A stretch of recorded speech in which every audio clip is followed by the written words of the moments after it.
sommes de retour sur Direct Investisseur avec en duplex David Lingman, responsable du plan de trading.fr. Bonjour David. Oui, bonjour Lucie, bonjour Antoine, bonjour à tous. Bonjour David. Alors on va parler du CAC 40, le CAC 40 qui, on le disait à l'instant avec Antoine, c'est un marché très compliqué parce qu'on a eu beaucoup de volatilité depuis le début de la séance et évidemment on a cet indicateur qui sera important à suivre à 14h30, le PIB américain pour le premier trimestre qui va être évidemment très suivi. Qu'est-ce que vous recommandez vous sur le CAC 40 ce matin ?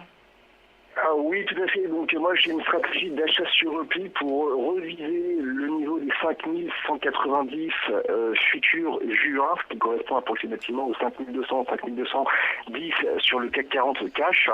En fait, c'est exactement, si vous voulez, la même stratégie qu'on a eue en début de semaine où l'idée c'était justement d'acheter sur le niveau des 5085, 5095, d'essayer d'empiler les positions longues pour viser donc ce fameux point des 5190 que je vous avais évoqué notamment de mémoire la semaine dernière ou même je crois il y a de ça 2 semaines. En fait, on est, si vous voulez, toujours dans une phase 2 de consolidation de moyen terme que je vous avais évoqué depuis le 6 mars. Donc l'idée c'était, première phase, on va chercher les 5250. Phase 2, on a une phase de consolidation dans laquelle on est maintenant depuis la mi-avril, entre 5250 et 4935. Et donc la phase 3 serait à terme, donc peut-être d'ici la fin juin, serait donc un test des 5440, c'est-à-dire une sortie par le haut de cette phase de consolidation de moyen terme entre 4935 et 5250 bornes larges. Actuellement, donc, en intraday, en tout cas sur le très court terme, l'idée, donc, comme je vous ai évoqué, c'est de viser ce point des 5190 via, notamment, en tout cas en ce qui me concerne, une première position sur anticipation qui a été faite tout récemment entre 5080 et 5090 via des calls. Des calls et échéance juillet, c'est un petit peu une position loto, considérant que, d'abord, dans un premier temps, le but, en tout cas, pour moi, c'est de préserver les gains acquis cette semaine. Donc, considérant que, j'ai pris une bonne plus-value sur le mouvement aussi de 5085 à 5190, premier point.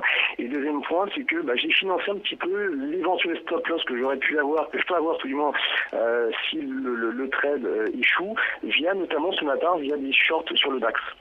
Considérant en effet que l'indice DAX est un petit peu plus faible et qu'on peut s'amuser comme ça à rechercher des écarts de vente sur rebond sur le DAX pour financer un éventuel stop loss que l'on aurait donc sur la position longue actuelle sur le CAC 40 en première ligne via des calls.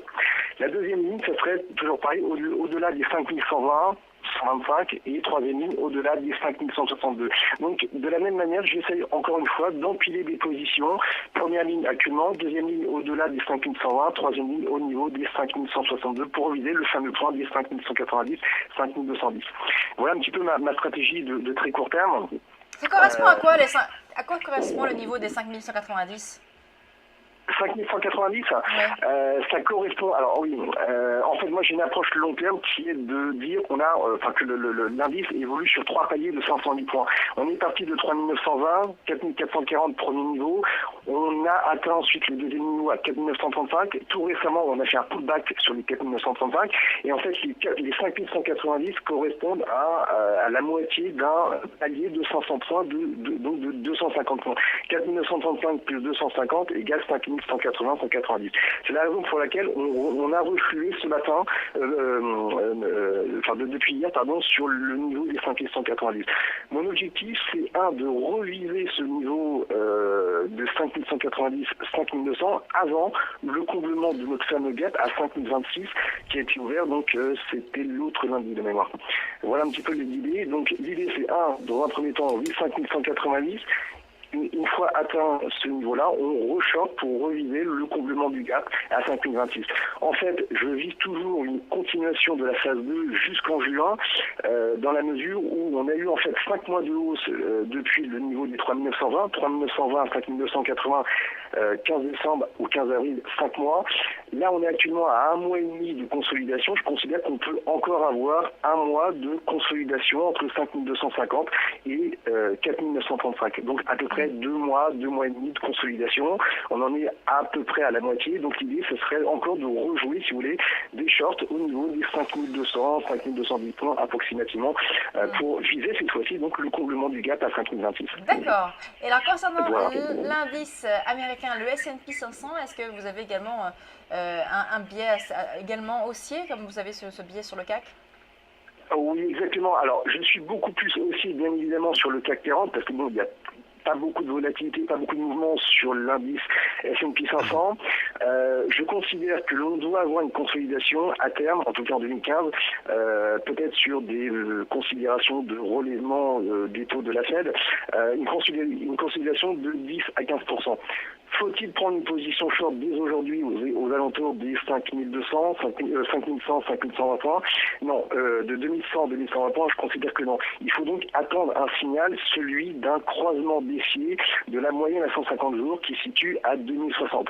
Pourquoi la moyenne à 150 jours? Eh bien, tout simplement parce que, moi c'est mon sentiment, je pense que les algos trading sont pile poil calés sur cette moyenne-là. À chaque fois, depuis un an et demi, on est revenu tester, mais au point près, cette moyenne-là, et à chaque fois, on a rebondi. Et on a rebondi approximativement 6 fois. Donc je considère que la 7e fois, le prochain test des 2060, en tout cas de la moyenne à 150 jours, serait effectivement le bon pour embrayer sur une phase de correctif beaucoup plus importante. Il ne faut donc pas rechercher, à mon sens, une position de première ligne baissière dès aujourd'hui. Il faut tout simplement attendre un breakout de la moyenne à 150 jours qui se situe donc à 2063. Voilà. D'accord. Donc selon vous, on aurait, si on teste, si on est testé ces 2064 points qu'on a testé tout de même à 3 reprises, on aurait potentiellement la correction qu'on attend finalement sur les indices américains qui n'intervient pas tout de même. Absolument, c'est-à-dire que moi je considère qu'il ne faut pas rechercher déjà une première ligne, en tout cas immobiliser des capitaux sur une première ligne baissière aujourd'hui à 2100 points sur le S&P. Je pense qu'il faut jouer contre le breakout de la moyenne à 150 jours située à 2060 points. Et je considère encore une fois que ce serait donc sur ce 7e test de la moyenne à 150 jours qui serait effectivement le bon pour une cassure, on va dire, beaucoup plus prononcée.